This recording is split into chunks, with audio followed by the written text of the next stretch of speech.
Hello and welcome back to another episode of Unlicensed Therapy with me, your host, Ari Mannis. Good to see you guys.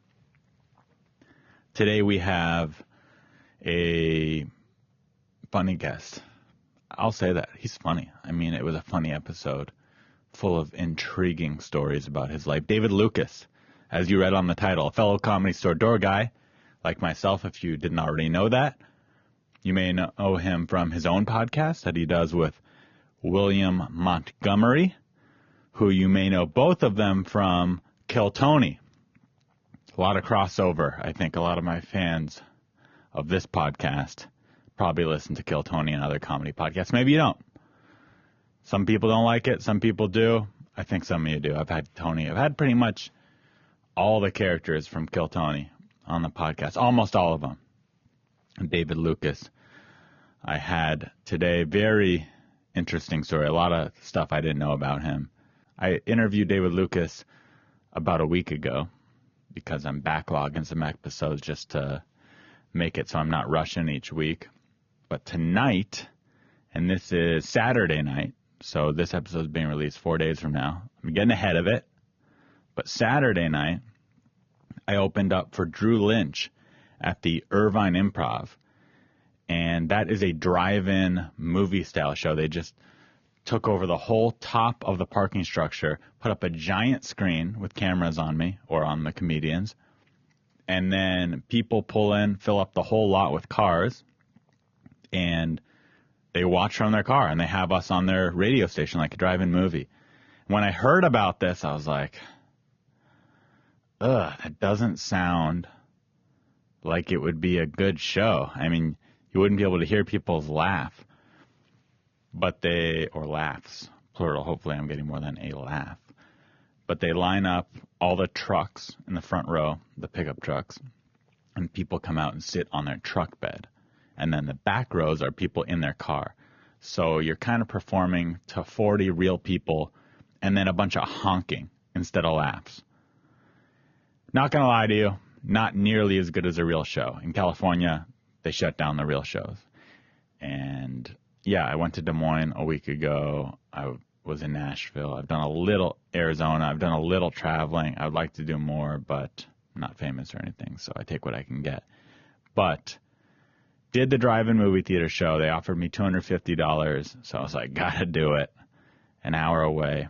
Went and did it. And it was pretty fun. It was nice to get out of the house and just be around the comedy business.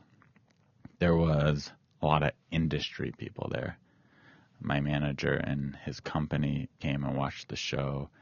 And that always makes me a little nervous because you feel like, oh, you got to do good to make these people think like they're making the right choice betting on you and trying to get you jobs. But I think it went okay.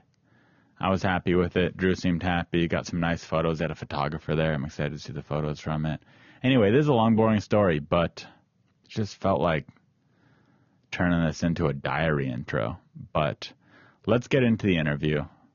I'll see if I could think of anything else to talk about after we get into a clip of David Lucas, our guest today. I like weird shit. Like, I like ghosts. Anybody else like ghosts? Ghosts, nigga. I like ghosts, yeah. But I think the spirit realm, they need to, like, step their game up. You know what I'm saying?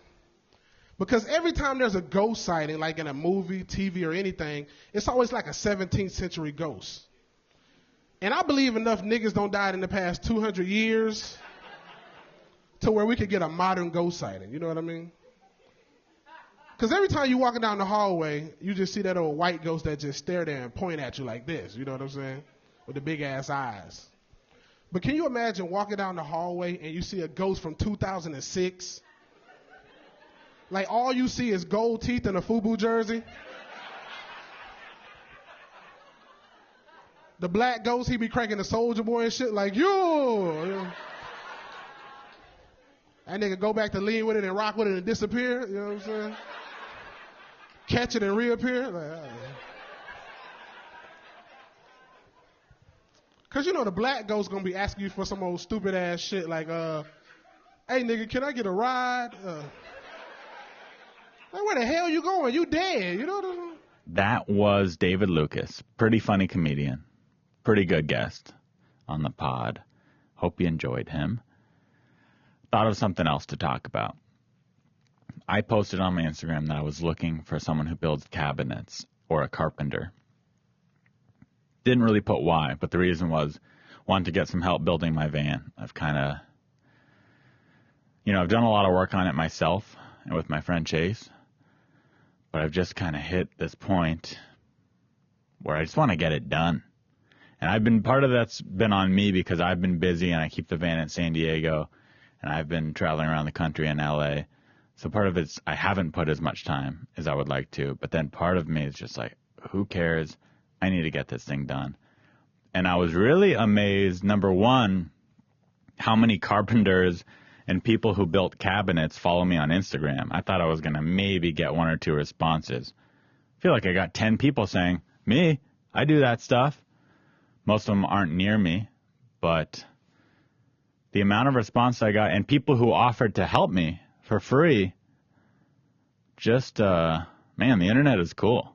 It is really cool. Someone sent me a new unlicensed therapy sign. It's not going to be in this episode, but I'm excited to put that in the background for future episodes. And they built me a wood sign for my podcast studio and the door. No, I'm not famous or anything, but the fact that I have people offering to help me build cabinets and sending me wood signs, I'm appreciative. It's cool. It's a cool, wow. It's,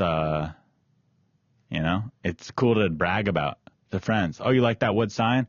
Yeah, one of my followers on Instagram made it. I don't know if that sounds like Hollywood of me to say or show-offy, but yeah, I'm bragging. I had a person on the internet mail me a Baltic birch laser-engraved wood sign. It's pretty cool. I feel like I'm moving up in the world. I mean, I'm losing money every month on the podcast and comedy because of the pandemic. So I'm not doing that great. I'm getting a free wooden sign. Relax. I'm still poor. But, hey, it's a stepping stone. Anyways, I hope you enjoy the episode with David Lucas. Let's get into it.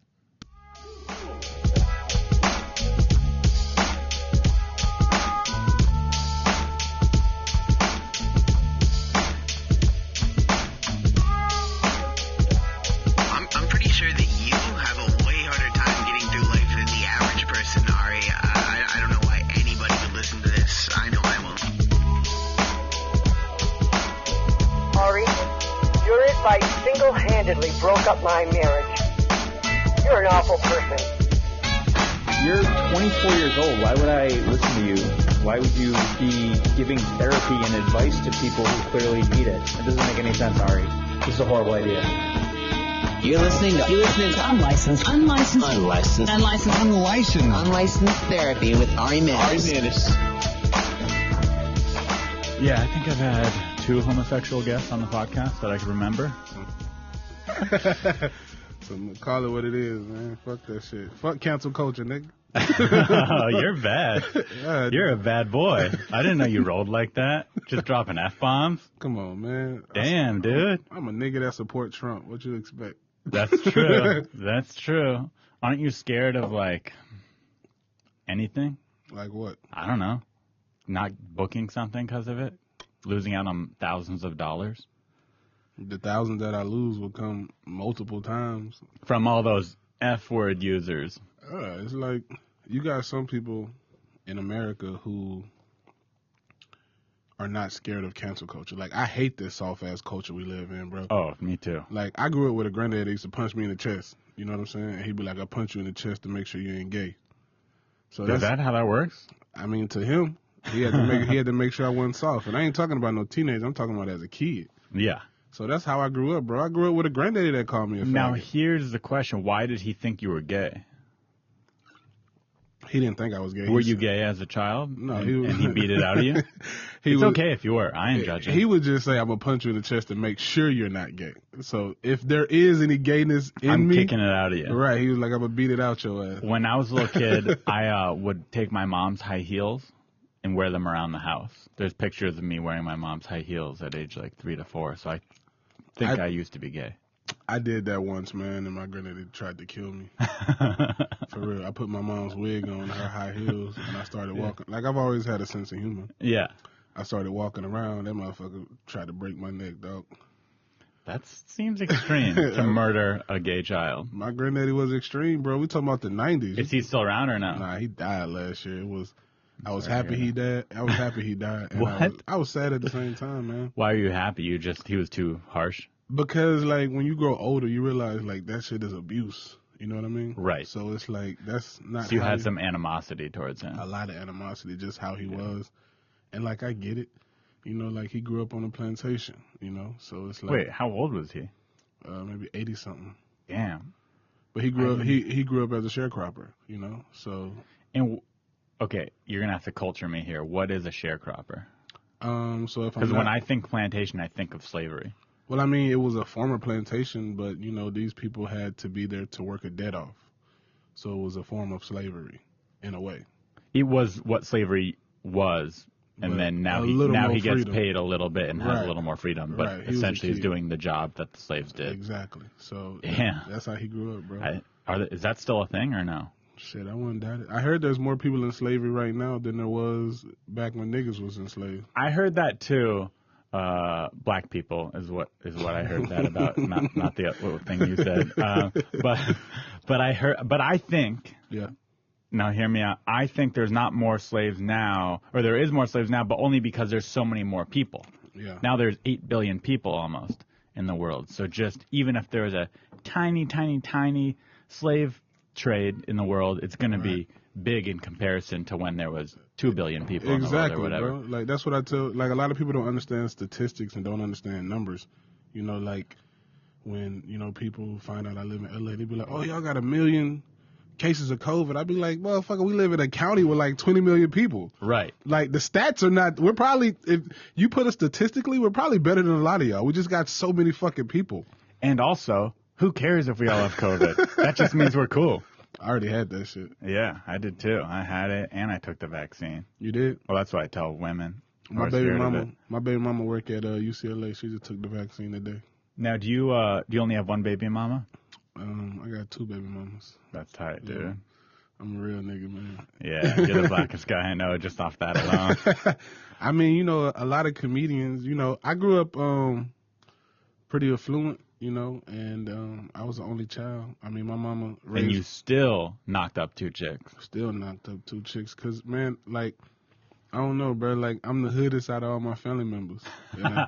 Do you, like, because you grew up affluent, are you compensating for hoodness? I don't know. I was thugging, bro, for no reason. That's what I Didn't mean. have to. Just to be different from your family. Bro, look, we didn't always have it. So, like, when I was first born, we was in the hood, you know? And I didn't start maybe living in the burbs until I was, like, 9 or 10. So, like, everybody I related to was in the hood. Got it. So it's like... It was instilled in you from right. your So childhood. even though I was at a different school, like, I didn't get along with those private school motherfuckers. Like, a couple... Sure. But, like, the people that I related to the most was, like, the fools who was living worse than me back in the hood. So in your head, were you like, I'm going to join a gang? I mean... Because everyone, when they're a little kid, kind of pretends to be a gangster. I was in a gang in high school. You were in a gang? Yeah, but it was... so the reason they put me... Was it a real gang, or were they kind of, you know... Oh, yeah, they was about it. Pretending. They was about it.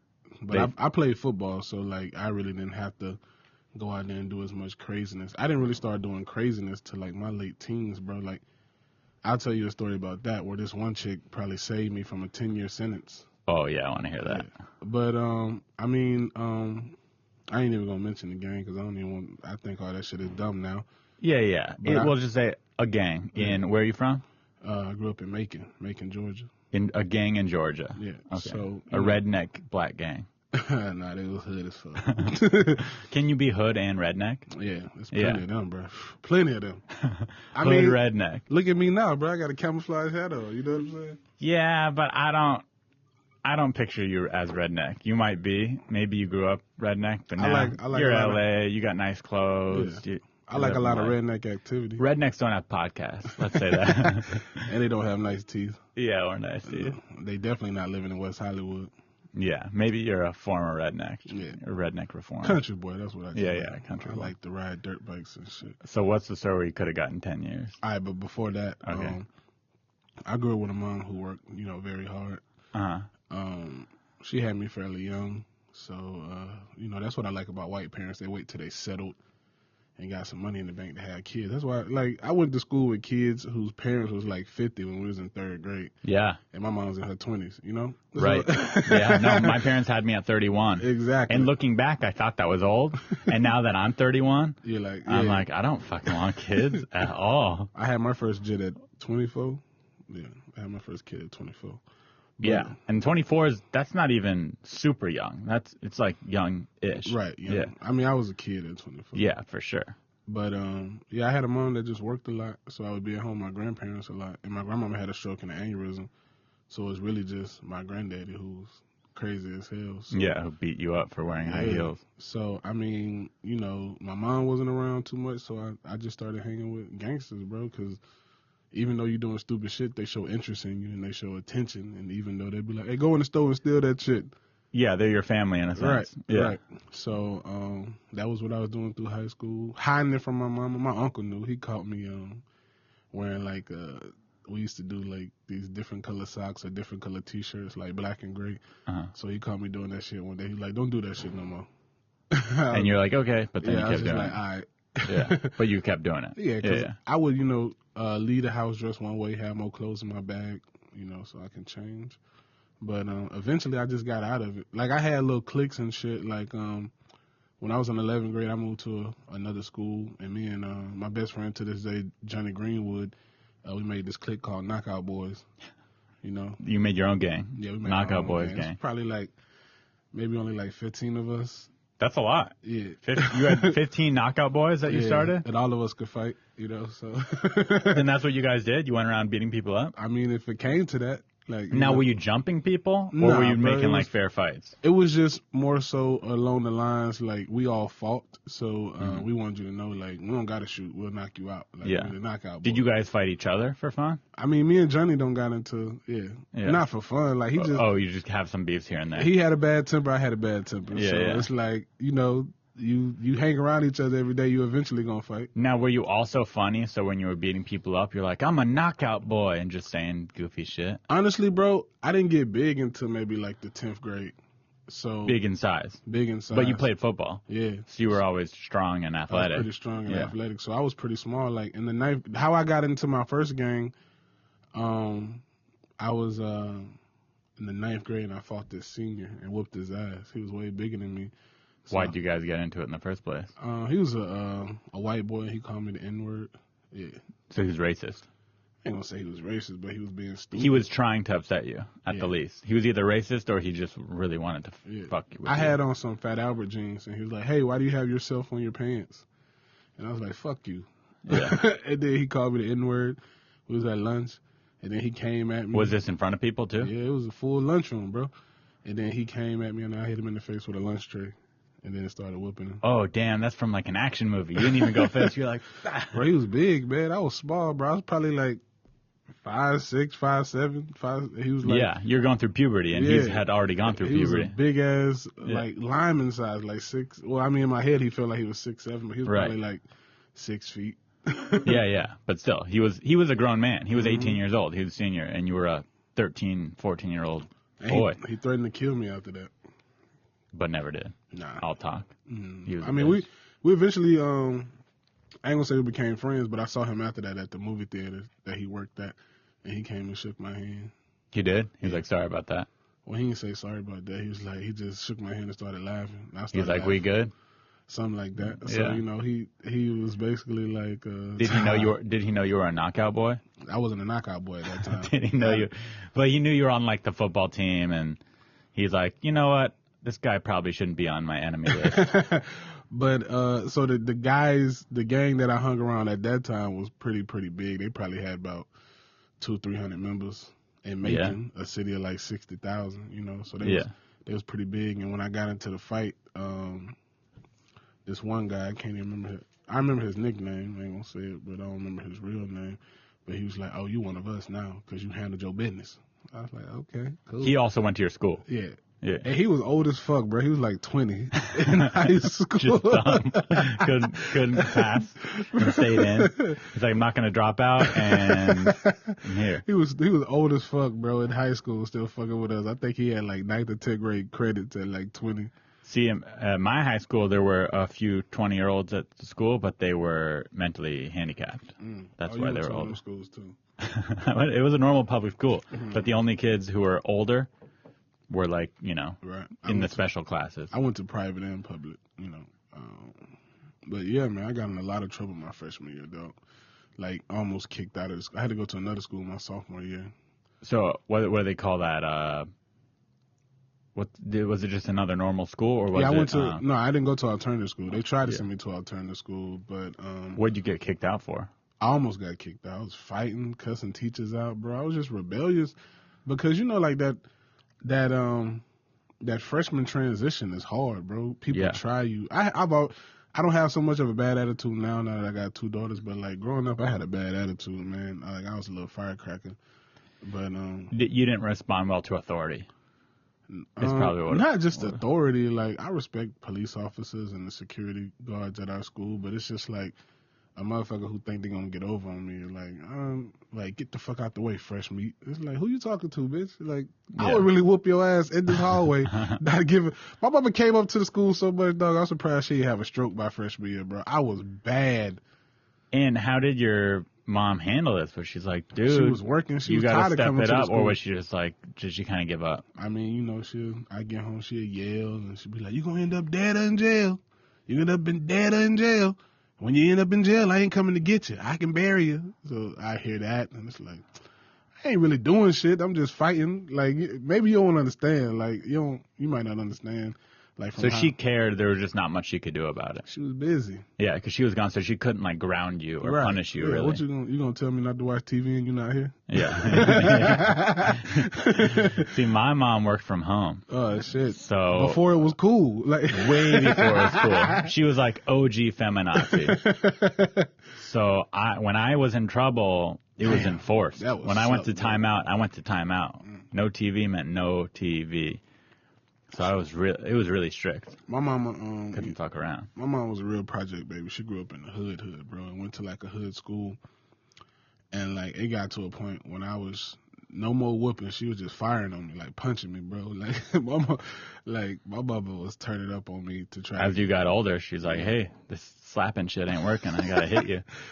Bro, I remember one time my mama punched me and I literally like fell to the ground. I was like, God damn, mama got a nice right. Like, I ain't never got to worry about her fighting a woman. You know? And then when you became, like, 13 and you could beat up your mom, would she stop? Like, when she knew that, like, nah, my mama, your size? She'll grab me to this day. And you'd let her because she's your mom? Yeah. My mama a big woman, though. She wear a size 12. She wear a size 11 in me. Well, respect for letting your mom take you down, because if my dad tried anything or mom tried anything on me right now... shut your ass up, Ari. I'd shove him right on the ground. You white, though, bro. You ain't gonna die. I'd probably get shot. Who would shoot you for that? My mama, if I push her to the ground. Damn. Or one of her brothers. Yeah, I guess. My uncles can fight. Yeah, there's no one in my family I'm scared of. I ain't scared. It's just having, like, respect. You know? Right. I'm pretty sure I can whoop well, there's one cousin I got. I know I can't whoop him. He big as shit. He's so big, they call him, you know what his nickname is? What? Both of them. Both of them? Like, some southern shit. Like, both of them. He's so big, he both of them. I've never heard that expression in my life. Both of them. Oh, both of them. Yeah, both of them. Yeah. Got it. So, like, that's... Two guys. He's 2 guys. I'm going to show him to you, bro. He big than a motherfucker. Yeah, he's good to have in your family. You ever need some backup? Oh yeah, he crazy if you ever restart Knock 'Em Out, or what was it called again? No, bro, I'm doing all that goofy shit, man. That was goofy shit, bro. I look back on my life, like that was goofy shit. Like I'm still, like, dude. But fighting's all in now. UFC fighting's cool again. I mean, I fight in the gym now. I do jujitsu and shit. Yeah.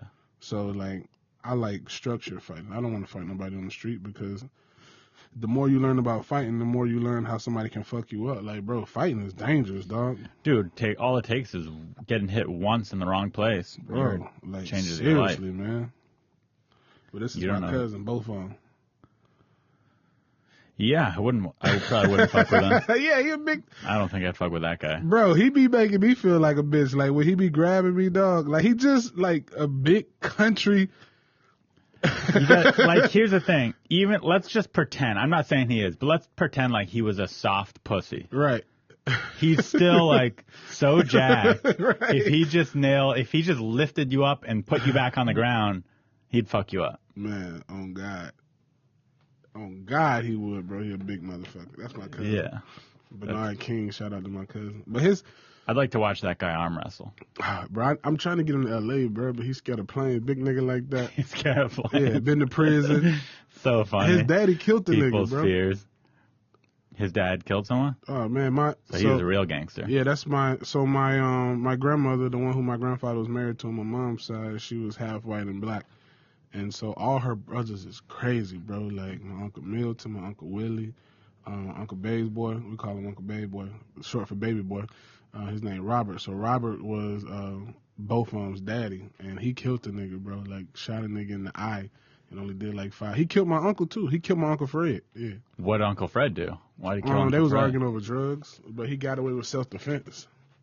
Damn, so he killed his brother. Yeah, drugs is a motherfucker. So bro. he's crazy. His dad's fucking nuts. Oh, all of them, bro. Like, so, Uncle Babe Boy wasn't nothing to play with, bro. Like, cause they lived in the hood, like where my mama grew up at. And Uncle Babe Boy was known to carry a pistol. You know what I'm saying? So he was known for that. Yeah, he shot my Uncle Fred. They was arguing over some drugs. He shot a nigga. This was while you were a kid. So he killed the guy before I was born. He shot my Uncle Fred when I was in the 7th grade. So you just heard about it, like your mom was like, Uncle Babe Boy killed Uncle Fred. No, bro, I remember that night. It was that night, bro. And we got a call and it was like Uncle Fred been shot. And then they're like, Babe Boy did it. And I was like, what? My mama just started crying. That was it, you know. So does anyone still talk to Uncle Baby Boy, or he kind of? How'd he die? So let me see. He got out of prison like right after the funeral. Because of self-defense, you said. Yeah, he got away with self-defense. I want to say he died of some stomach issues. So that happened when I was in the 7th grade. He died like when I was in the 10th grade. So like 3 years later. And how did he die? Some stomach shit. Oh, just health-wise shit. Yeah, something like stomach cancer. God had to take him out. Man, listen. Because these niggas down here couldn't do it. So the guy was like, let me step in. Yeah. Show this nigga he ain't that tough. He ain't that bad. But, bro, so Bernard did prison because he beat a guy to death. But he got away with like 2nd degree. So he only did like 7 years for that. And his sister, all his kids is like legit psychos, bro. His sister. Do you think they're psycho because they just had a crazy dad growing up, or do you think it's like genetics and they're just straight up their brains fucked up? Yeah. Genetics, because like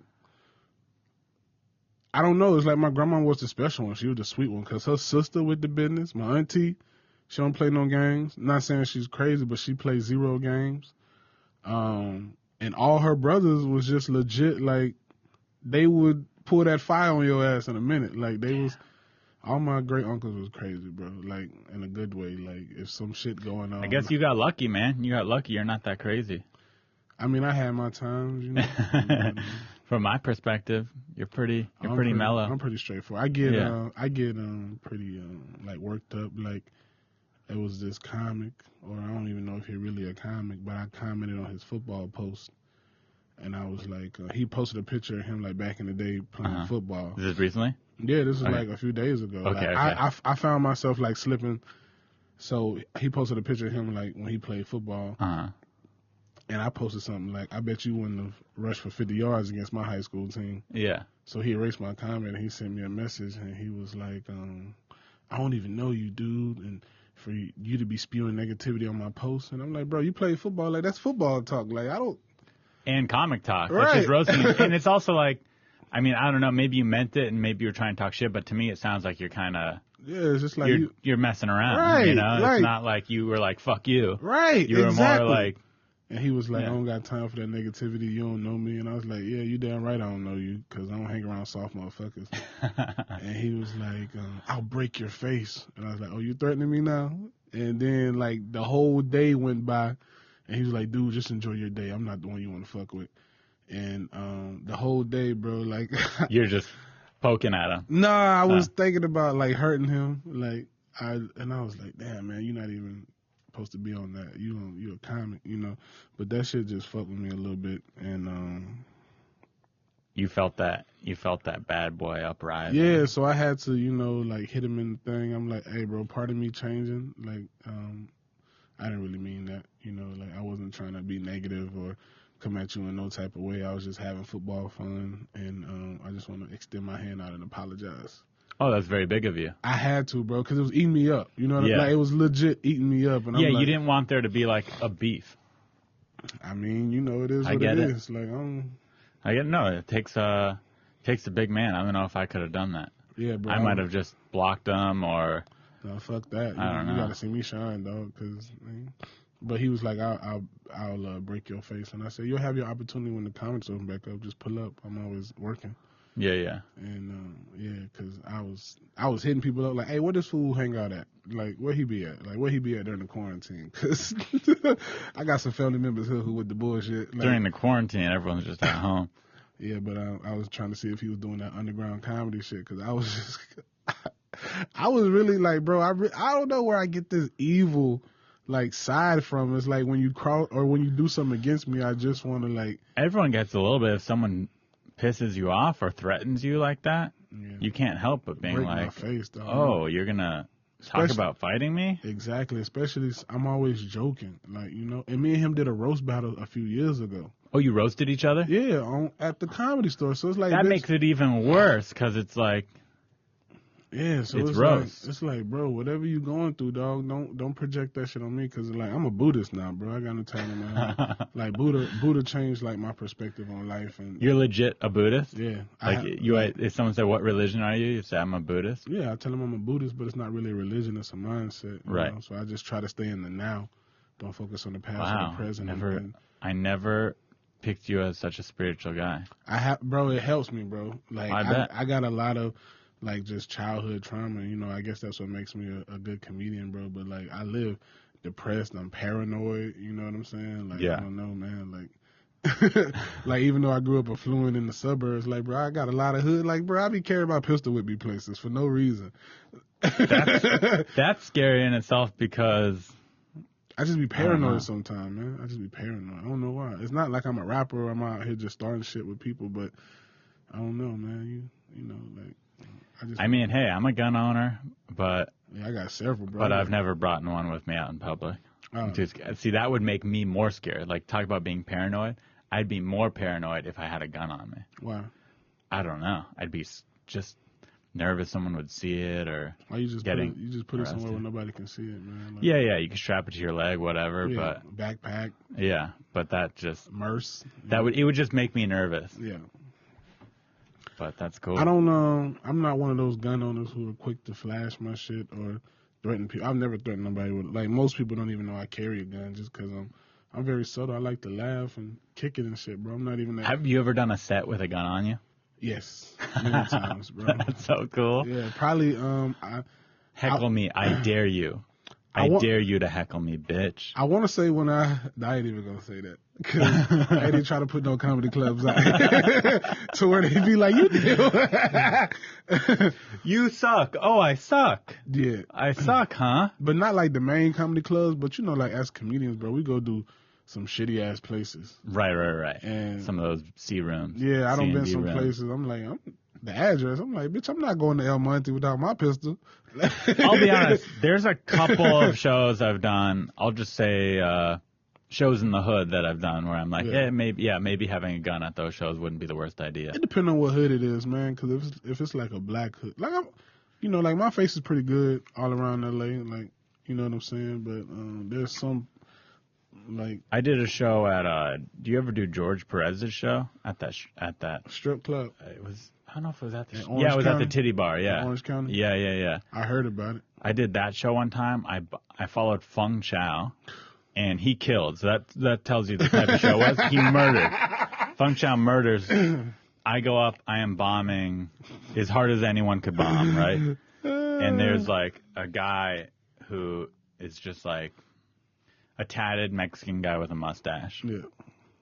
And I don't know what it is about me, but when I'm on stage, I'm kind of fearless. You're an asshole, like me. I'm an asshole, and for whatever reason, I'm bombing. And not only am I bombing, but I decide to pick on that tatted guy with the mustache. I'm just like going to him and being like, "Oh, you don't think that's funny?" And just kind of interacting with him. And he straight up says to me, he goes, "I'm gonna be waiting for you in the parking lot after the show." Did he? I don't know. I ran after my set. I ran the fuck out the back door into my car and ran away like a bitch. But I'd have been like, okay.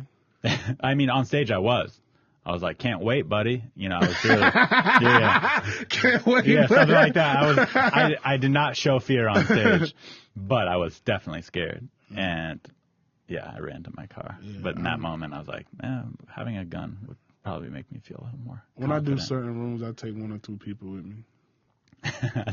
Back up. Mm-hmm. That's good. So it's like, hey, bro, The Knockout Gang?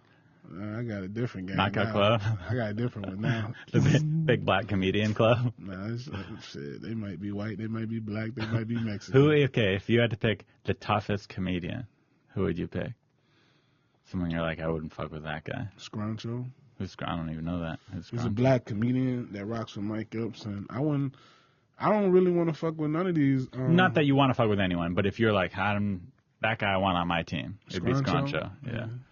I mean, he cool with me. I don't really want to fuck with none of these comics that grew up in L.A. because like L.A.'s so small and big at the same time, and I'm always at the same places. Jamar, he's pretty jacked. I don't know if he knows any boxes every day. It ain't about like the individual person. It's about who they know. You know, like Scruncho out there, bro. He grew up in L.A. gang banging. You know what I'm saying? So, yeah. So, He could take care of some shit if he needed to. If I got to get a one-on-one with Jamar, it is what it is. I doubt that will ever happen, but it's like, sure. I know once me and Jamar did whatever we had to do, that would be over. That situation would be over. Yeah. So it's like, with some people you don't know, that might just be the start of some bullshit. Right. They might hold that grudge over you for life.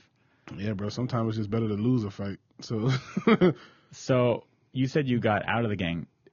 Don't gangs make it really hard to leave, or not really? I mean, the way I grew up was some country shit, bro. It's more, I guess we could say more like cliques. It's not like no blood or no Crip type. It's just, right. It's just so like it wasn't like, oh, you think you could just leave? You can't leave? There was no like, nah, you didn't have to ask permission. Yeah, most of them don't even do that shit no more. They got jobs now. But by the time I got to like the 11th grade, like I said, I started Knockout Boys, and by the time I graduated high school, that shit was over.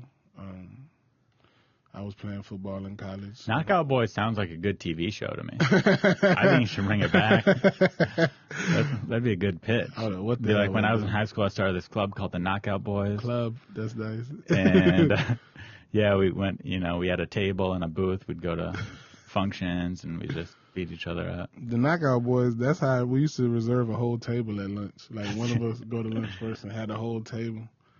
Oh, this for knockout boys and girls on. And I had a chain. There were knockout girls? Oh, yeah. We had a couple on. And they fought?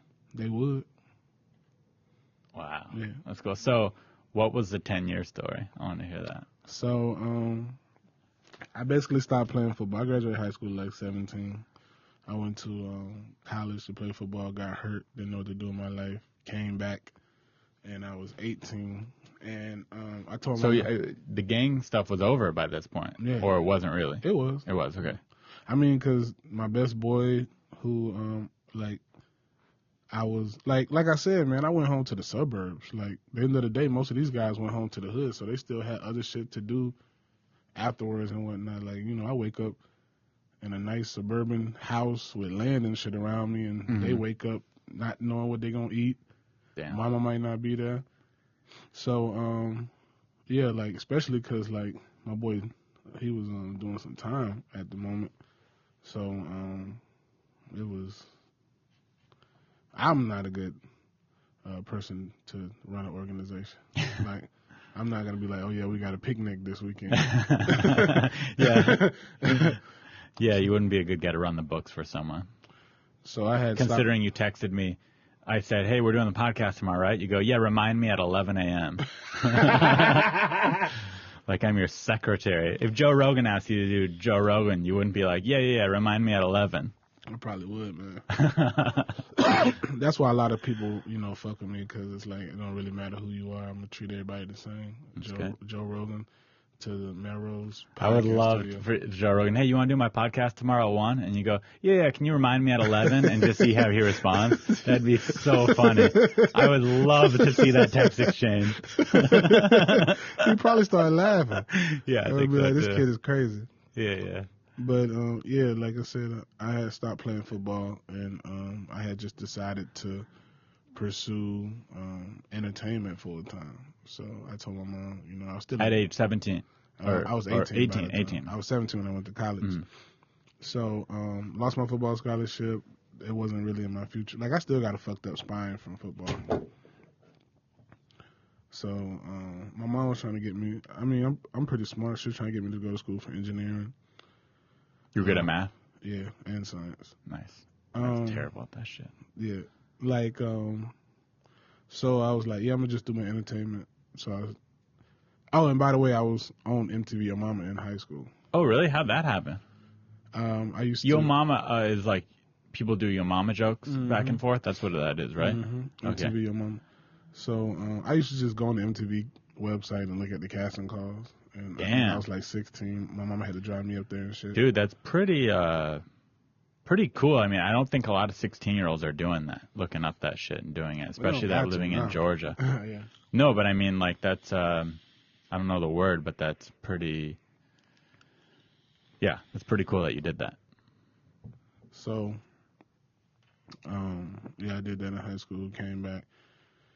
She was like, yeah, go to school for this. So when we went to school to get my classes, and she was paying for shit, I was like, film and television. And she was like, what? And I was like, yeah, I did MTV. I want to do more of that. I want to do this forever. Like, this is what I want to do. She wasn't supportive. She, like, low-key got sad because she was trying to live through me, to be a fucking... Yeah, she thought, in her head, she goes, well, you're not going to make it in that, so that means we're going to be poor forever. Well, you're not going to take care of me. She wasn't poor. At that time, she was good. Then why'd she care if she was good? People just want what they want for their kids. Yeah.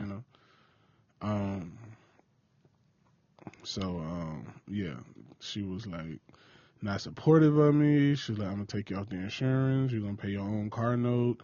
This, that, and the other. Like, I was a spoiled kid, bro. Like, had a new car.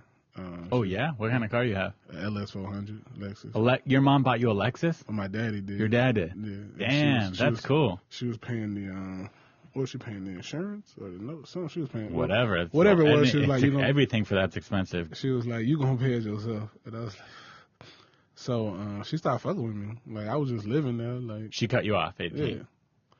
So I didn't want to get no job. I was like, sure. Bitch, I'm an entertainer. Like, you know what I'm saying?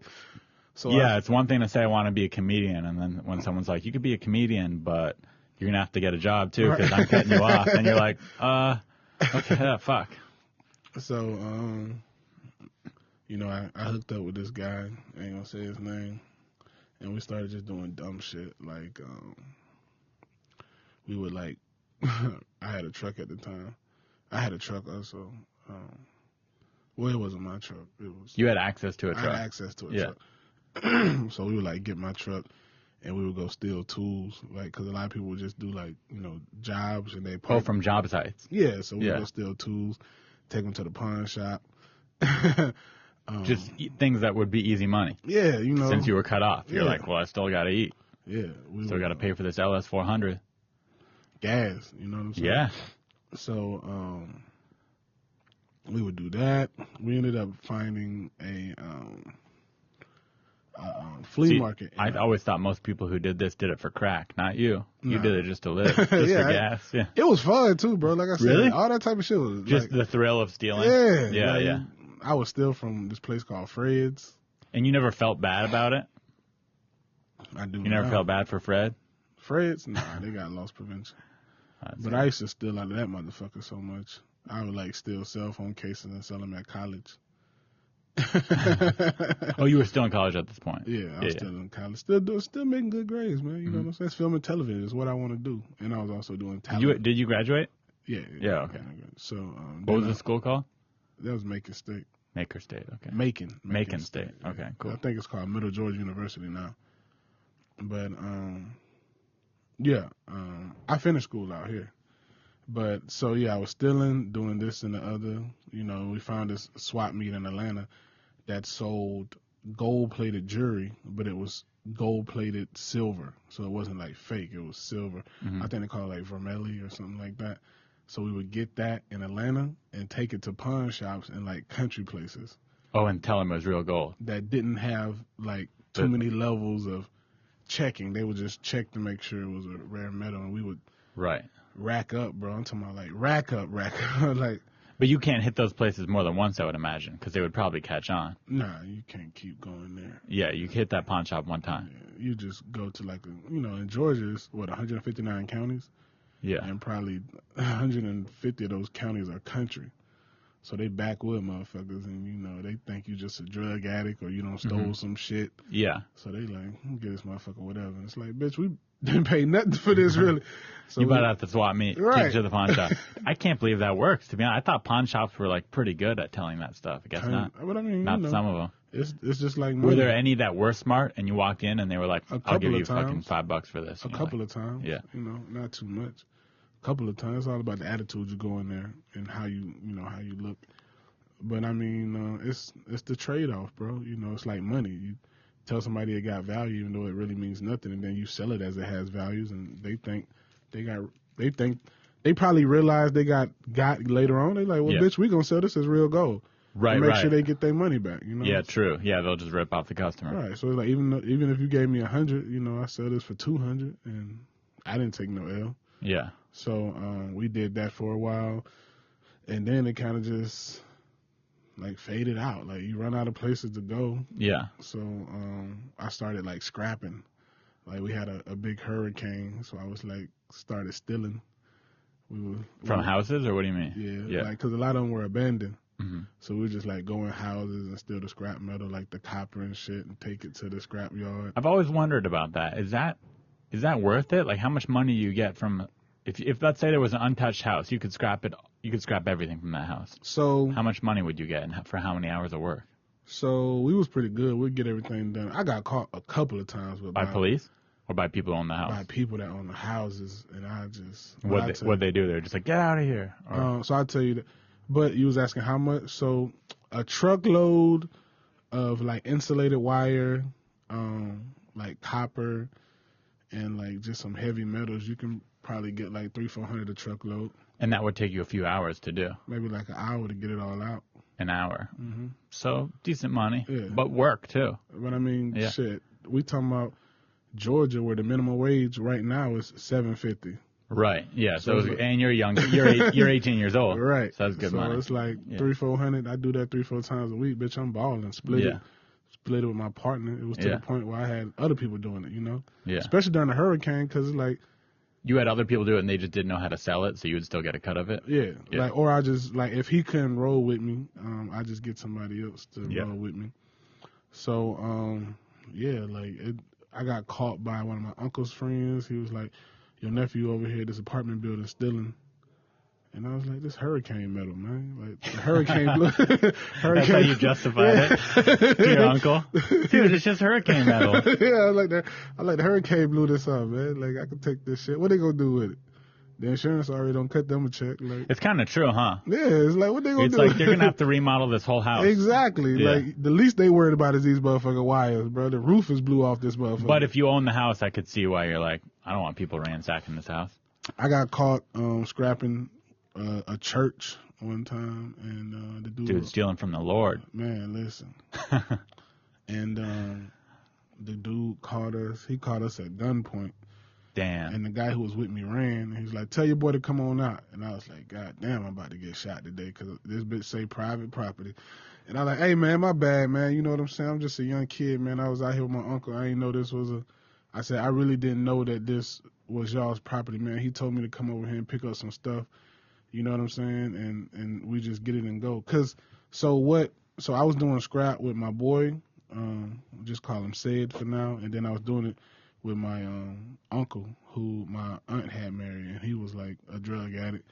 So he would like go to these places And like, you know, cause he was always on foot or on a bike. So he'll just like go to places and get everything pretty much like ready to just pick up and go. He ain't had no, he ain't had access to no truck. Yeah. So we would just get it. You know, it wouldn't take us long, bro. It was loud though. You know what I'm saying? It was loud. Yeah, because you're ripping metal out and throwing it in the truck. Yeah. It was loud. So like he would get everything pretty much ready. We would just load that shit up and go.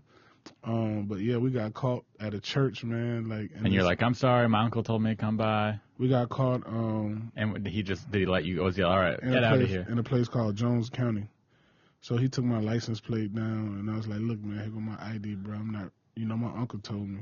I put it all on him. And he didn't care. He was a career criminal.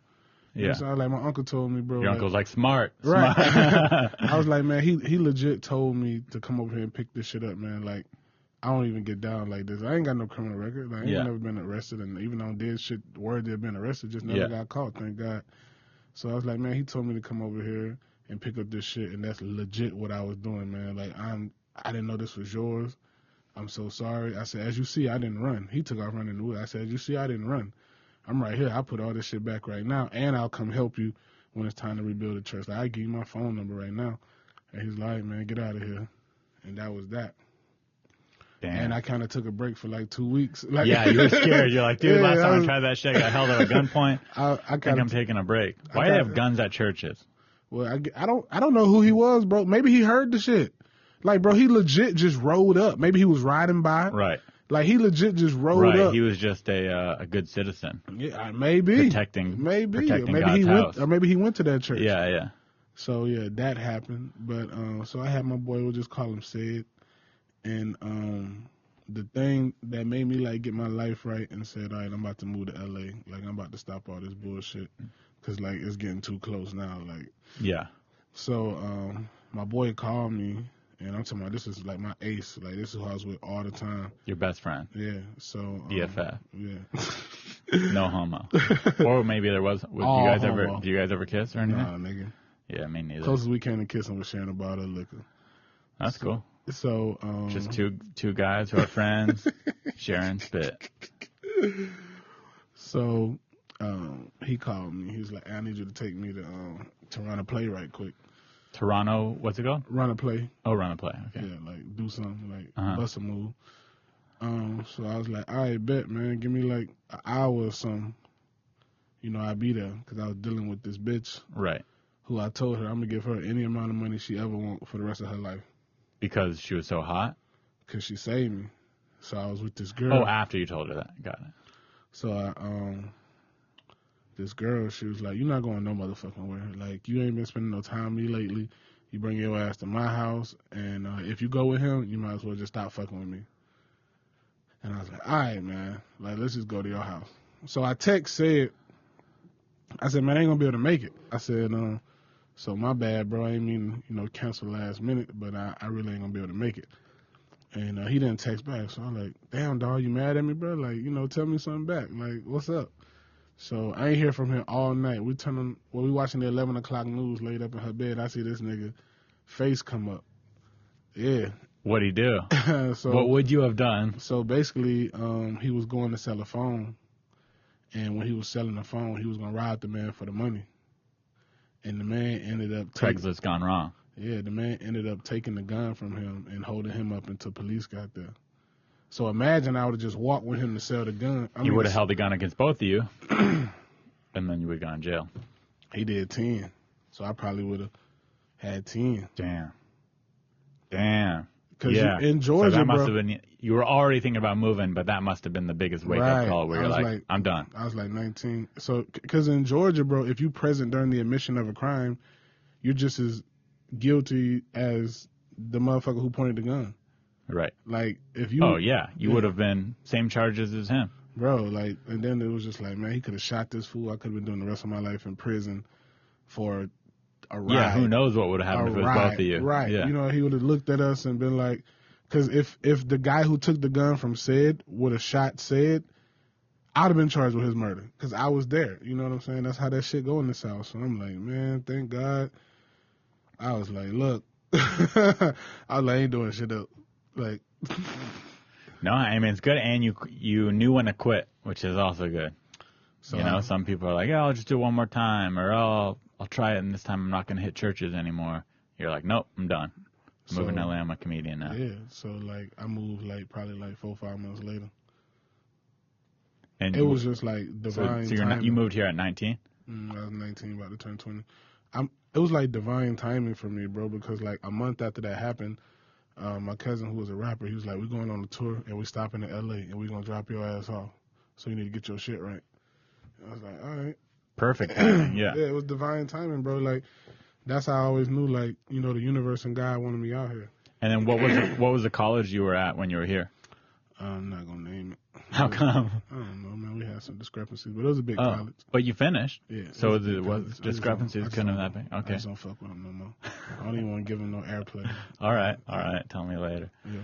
But, yeah, man, so that's kind of how I got out here, dog. I ain't really never told nobody that in-depth story of my life because most motherfuckers look at me, you know, growing up affluent and just thinking like, oh, you was a spoiled kid. And it's like, no, bitch, I was out here doing dirt. Dude, I can relate. I mean, my parents had money for sure.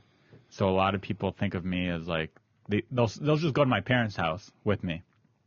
And they'll think, oh, Ari's a rich kid. Right. But my parents were very strict and never spoiled me. So it's like, yeah, I would never have to worry about getting food on the plate or where I was going to sleep that night. So I could have had it way worse. I had a good life. But it's not like my parents never bought me a car. My parents never got me whatever I wanted. I didn't have an Xbox. I didn't have, they didn't get me shit. I had to work for everything I had. But, so I kind of get it. I get that people just make assumptions about you and your life. You graduate college. Mm-hmm. You're doing your comedy thing. Mm-hmm. Not at first. Oh, how long did it take you to get back into the comedy thing then? Well, I was doing it, but not hard. Like, let's see, so I was doing comedy pretty decent. And then I had a daughter in, 2014. And I took like a year and a half off to be a father. Why'd you decide to have the daughter as opposed to getting an abortion? It wasn't really a decision, So she didn't want to have an abortion? An abortion is all about the woman. Right. I wish men had to say so. But, I mean, I was cool with it. Yeah. I think I wanted a kid, too. Yeah. You were like, oh, well, this is a blessing, and now I'm dad, 24. It's time. I was working at LA Times, so I wasn't really worried about money. What were you doing for LA Times? I was working in the accounting department. So, and before that, I was substitute teaching, and I had a degree, so I could do it long term. So I was like, chilling. I was like a long term sub. So it was like I got a college degree, I can get a fucking job. Like I wasn't really worried about that. And also, comedy was slow, but I wasn't devoting myself in it like I am now. Like, now I'm full-time, plus overtime. Yeah. Like, then it'll just be, like, twice a week, and I'm wondering why the fuck I don't have a TV show. You know?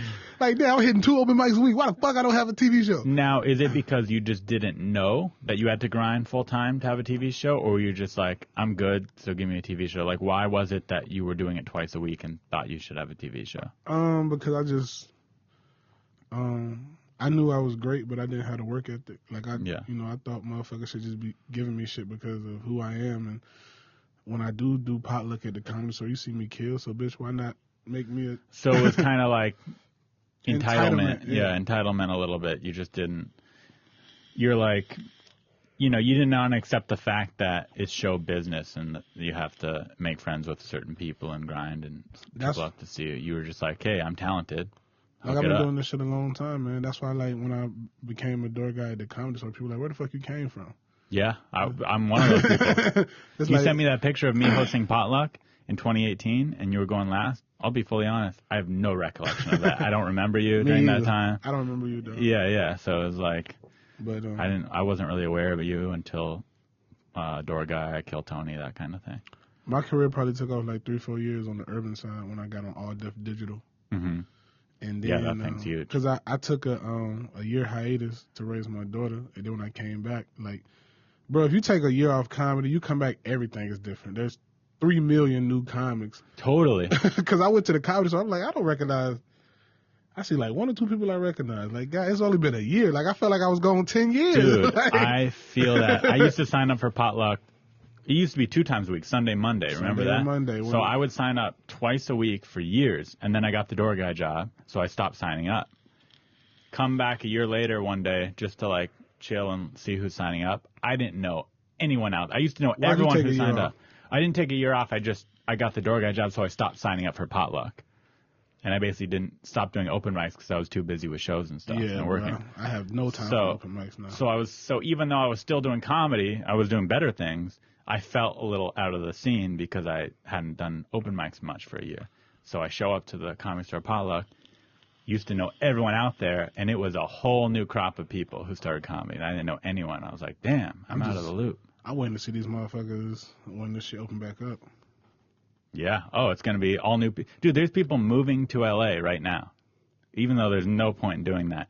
I mean, this people is are like, yeah, I just moved here 2 weeks ago to do comedy. If you can, bro, this is a good place. Bro, there's like 30 shows a week. Right now, you mean? Yes. Yeah, but they're like, it's just like underground, bro. Yeah. I mean, is there a real point? That's all they would probably be doing anyway. True. Yeah, I guess. You know what I'm saying? It's good weather. It's still SoCal. It's not bad. It took me 6 years to get in at the Comedy Store. But it's also, I mean, if you're funny and you show up every week and you're cool, it won't take you 6 years. Well, you know what I mean? That's 6 years of inconsistent. If you show up, it took me 6 months of consistency to get on that. Right. Like in 2019 when I became a door guy, I committed myself. My January resolution was to sign up for potluck every Monday and hang out. You know what I'm saying? And it's a humbling experience to do that because especially when you on a show that got millions of views and it's like, you whack motherfuckers. Yeah, the Comedy Store is a weird place where someone will come in, they're like, I'm a national touring headliner. And they're like, sign up for potluck. Yeah. And they're like, no, I don't think you get it. Like, I make $100,000 a year doing stand-up. And you're like, no, I get it. You got to sign up. You got to put your name on the list. Man, listen, this the Comedy Store, bitch. This ain't the Laugh Factory. Take that shit over there. You have someone who's been doing comedy, who's a door guy there, and at the Comedy Store, they're more important than someone who tours and does the road. But not everyone's willing to humble themselves to do that, which I get. For me, bro. Yeah, it took a lot of humbling. It took a lot, bro. Especially you with your entitlement. Still got it, bro. But it's like I think everyone does a little bit. All comedians are narcissists. Totally. There's different levels of it. Hopefully you have just a minor case, but yeah, every comedian has some level of narcissism. Like, bro, same with actors though, and models and anyone pursuing. That's why it's like when a motherfucker books something, you're not really happy for them. You're like, why wasn't that me? Right. I mean, I could be happy. I'll say this. I genuinely am happy for people when they book things if they're my friends, but I'm still jealous at the same time. That's us. Yeah, for sure. And I think anyone who says otherwise is lying. They lying like a motherfucker. I remember, dude, I was doing this bit where on potluck I'd walk around to people and I'd say, hey, do you hear I just booked SNL? I was walking around telling people that. And I remember I did it to this one comic and he goes, oh, that's great. And I just watched his heart sink in his chest hearing that I booked SNL. It was the best moment. I don't got no desire to be on no shit like that. Neither do I, but it was just a bit I was doing when I was telling everyone I booked SNL. I'm glad Punky got on it, but...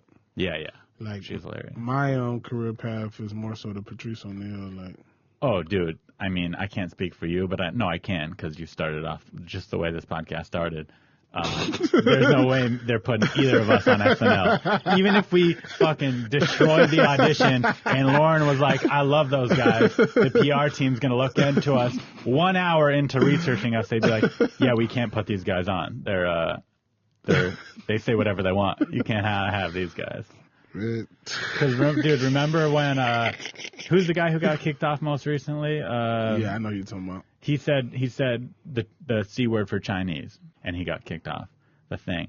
But I listened to that, and, you know, it was offensive for sure. But I was like, oh, if he's getting kicked off for this, I'm never doing that. Yeah. But it's a little different, I think, for you, because black people can get away with more stuff. It's like, what you gonna do? A little bit. The motherfuckers that come to see me want to hear me say it. They want it. I didn't want to say it. They begged me to. Yeah, it's like, how many motherfuckers really speak their mind? You know what I'm saying? Less and less, it feels like. This is the last outlet we got. They censor.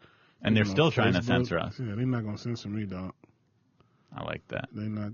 Bitch, I'll buy a comedy club and strictly throw shows there with motherfuckers that are offended. Like, it's like, bro, look at Louis J. Gomez.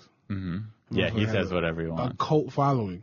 Yeah. That motherfucker just bought an Audi. Oh, I didn't know that. Good for him. By saying what he want to say. Good for that guy. You know what I'm saying? So it's like that.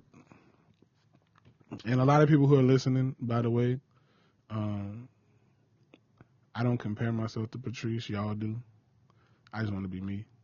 No, yeah. I mean, listen, you could take two people and find the similarities in them, but there's plenty of differences. Yeah. You're both big fat black guys. That's the only similarity. I got a little more personality than him. Patrice, I'm not as much of an asshole as Patrice. Like I'm That's what I was gonna say. I was like, I don't know if you have more personality, but you're definitely nicer. He probably would have came in here and just cussed you out. Like, you got me doing this gay ass podcast, Harry.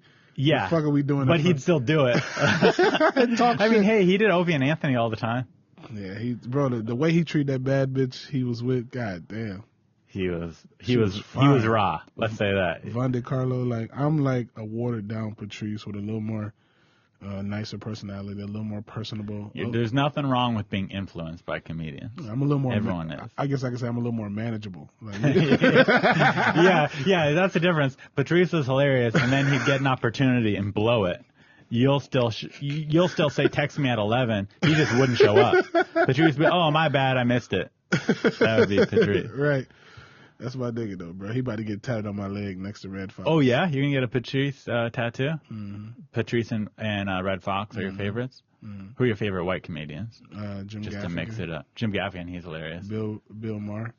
Bill Maher, I wasn't expecting that one because he's a Democrat.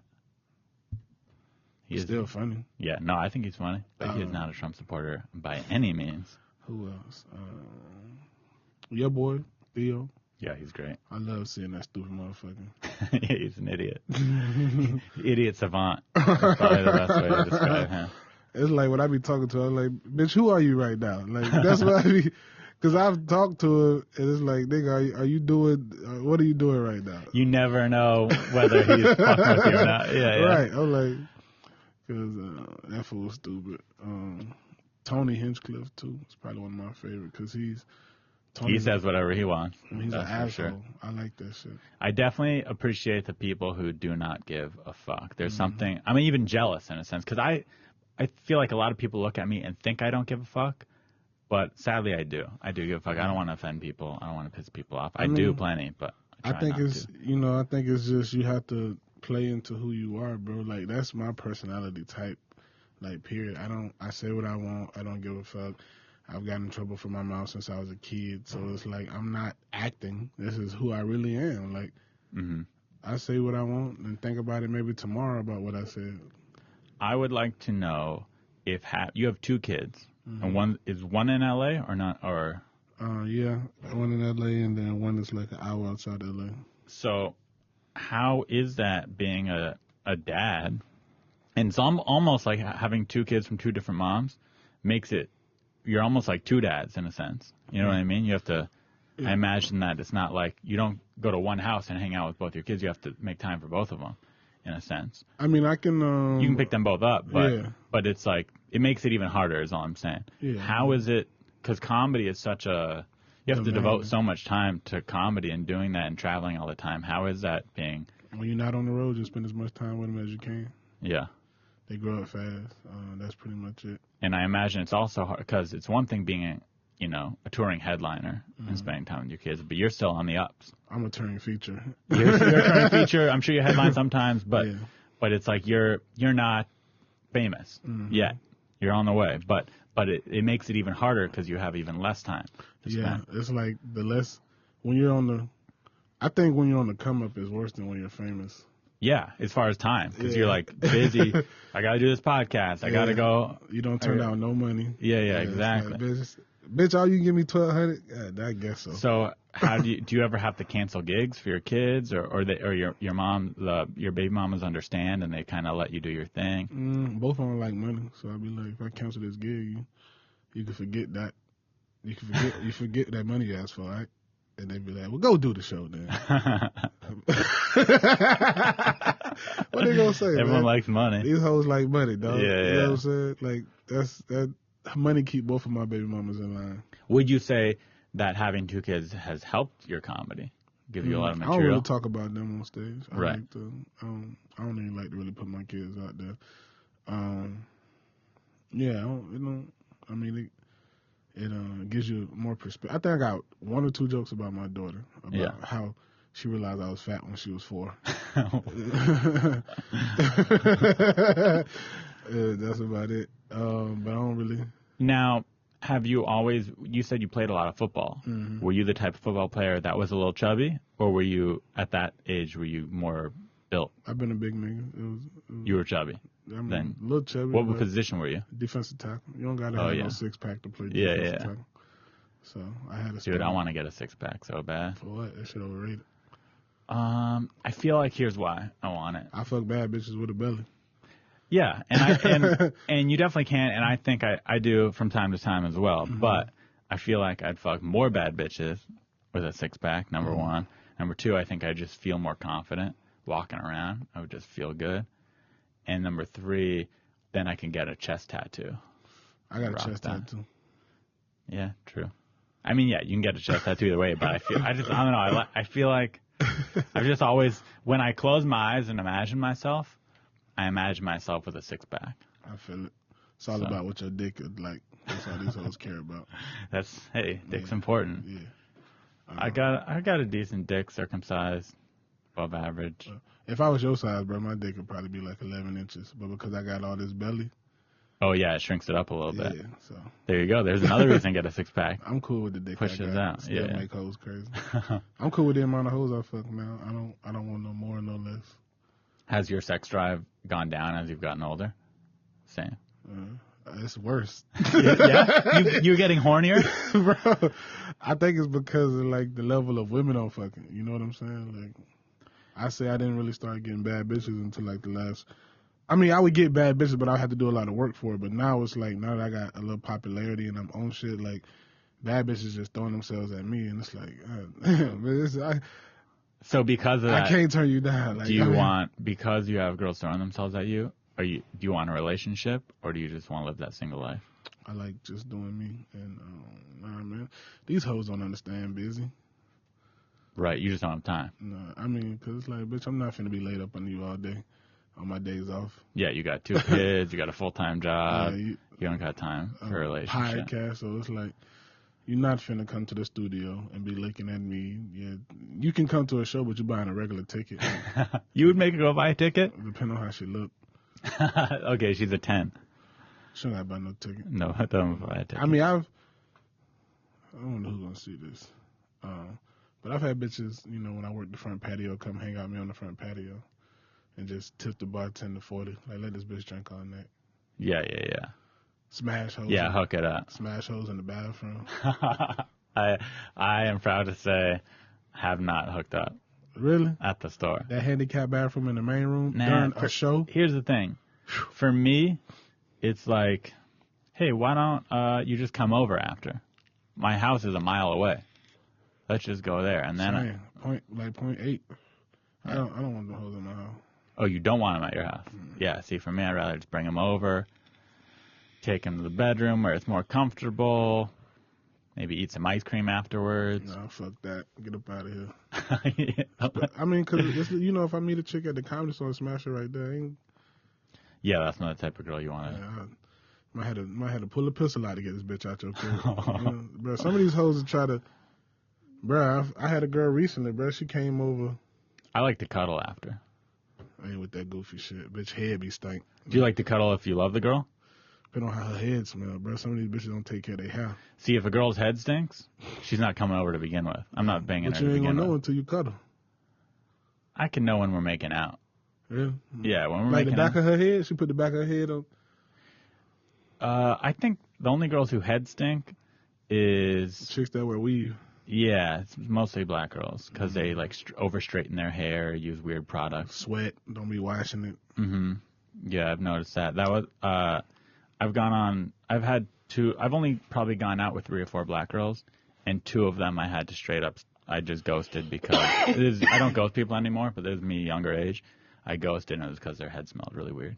Yeah, and I couldn't deal with it. Bitch, you don't wash under that weave. Like, yeah, they be out this bit funky. I think one of them might have been the weave. One of them, they straighten their hair because, like Jews, their hair is super curly. So they used a hair straightener and burnt their hair, and their head smelled like burnt hair. Play that shit. You said unlicensed therapy, huh? All right. Well, I'm trying to find out. As a comedian, I'm trying to go from an open micer to a feature or a host, and I'm not sure the process. Do I just go to open mics and kill it, or do I do the work and then create a profile and send it into the comedy clubs? I definitely need some insight on it. The fuck is a profile? Shout out to your fat ass. What is that? Shout out to your fat something? Fat ass, brother. Fat ass.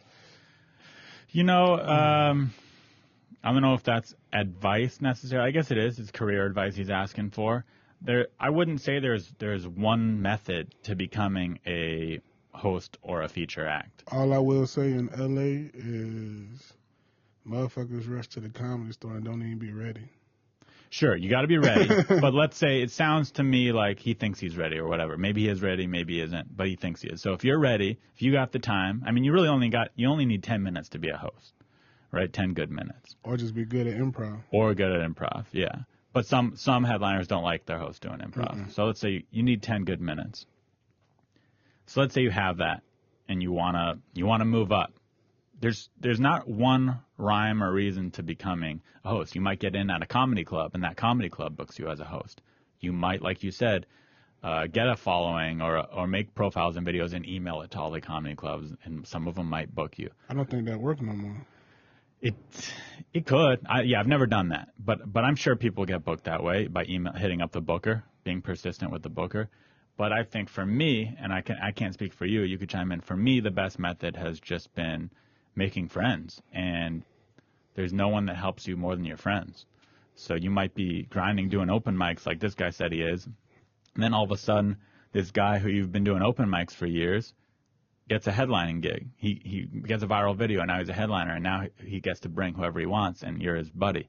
So to me, it's just kind of being friends with people that get success, and they try and hook it up with their boys. What would you say? I mean, nowadays you can fucking, like you just said, one video can make you go from an open micer to a headliner. Yeah. I would just say, be honest with yourself, record yourself, listen to yourself, let other people listen to it, and ask for real opinions about how you are as a comic. Like, I love real opinions. From comics, not from... Yeah, from people you respect. Not from you fucking YouTubers. You suck. All right, bitch. Oh, yeah, YouTube comments, yeah. So it's like,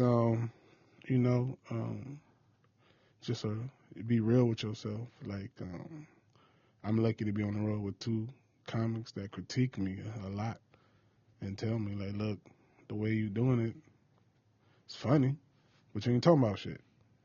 It's like, you right, let me get a little more personable. So be real with yourself. Like, if you can kill it at an open mic in LA, you can kill it at a real show in LA. Yeah, for sure. Like, that's hands down great advice. But don't be killing it in front of your buddies, because you're going to fall flat when you come to a real comedy club. Because comedy store got motherfuckers from all over the world that come watch Potluck. So... For me, I never asked those kind of questions. How do I become an opener? How do I become a feature? Maybe I thought about it, but it's like I didn't wait for that shit to happen.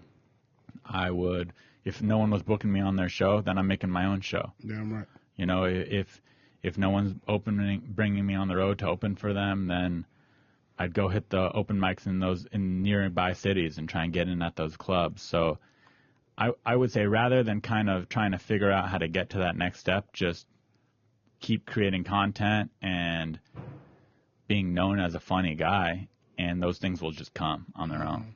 At least for me, that's what it was. It wasn't like I was going up to headliners, hey, can I open for you because I want to be a host or I want to be a feature. They just ended up getting to know me because I would book them on a show or whatever it was. When you ask, bro, that shit don't work, because when I was asking, nobody fuck with me. Yeah. I became a feature when I didn't want to. Aggressive. Being aggressive is a big turnoff, at least for me. When someone hits me up and says, hey, can I do this? I'm like, man, I was going to have you, but you asking really pushes me the wrong way. Yeah. And, man, you just It'll happen. Yeah, you just gotta. If you're funny and cool and are working hard, it'll happen. It might not be when you want it to happen, but if you love this thing, consistency is key, bro. Consistency is key. You don't even got to be that funny. Is there a story you have? Final question. Is there a story you have? You've been in the game now, what, 10 years?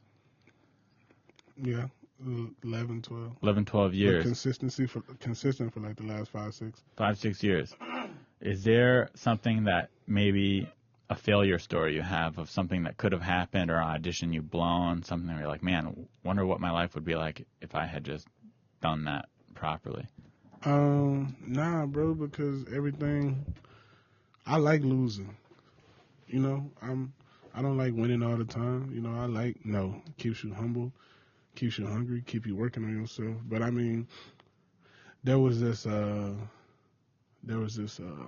Finals commercial that I'm pretty sure I blew. What happened? I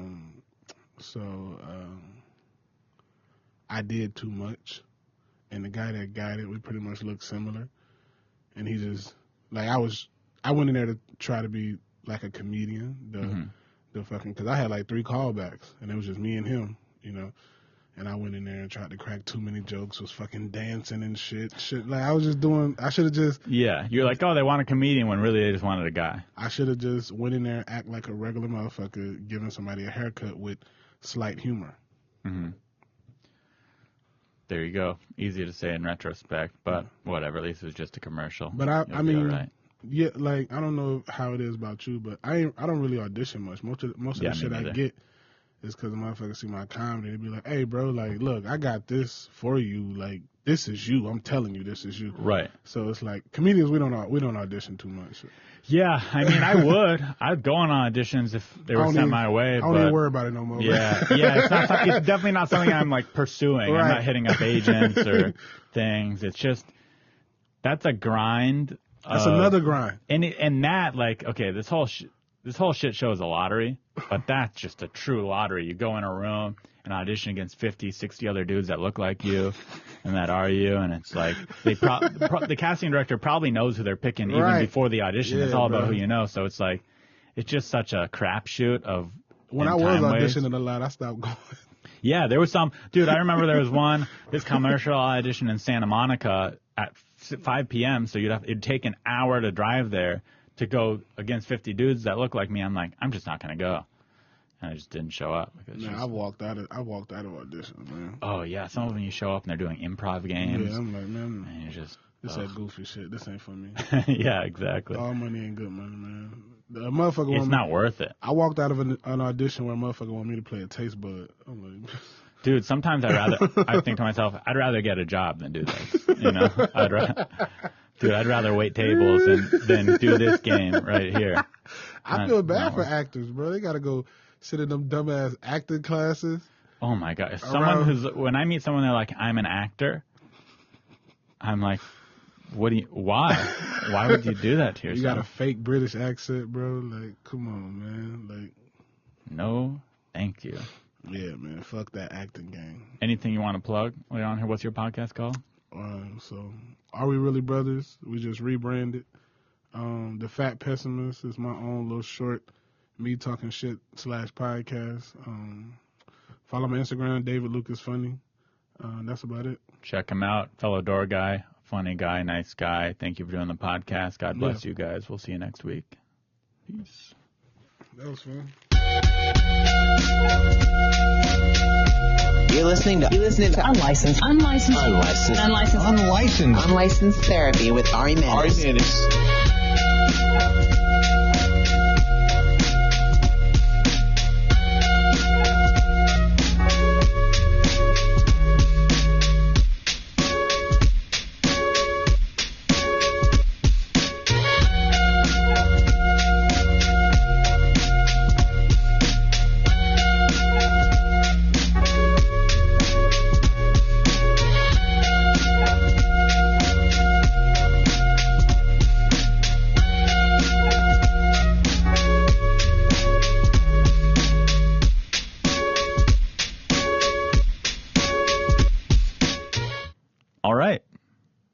Stop starting these little intros, outros with all right.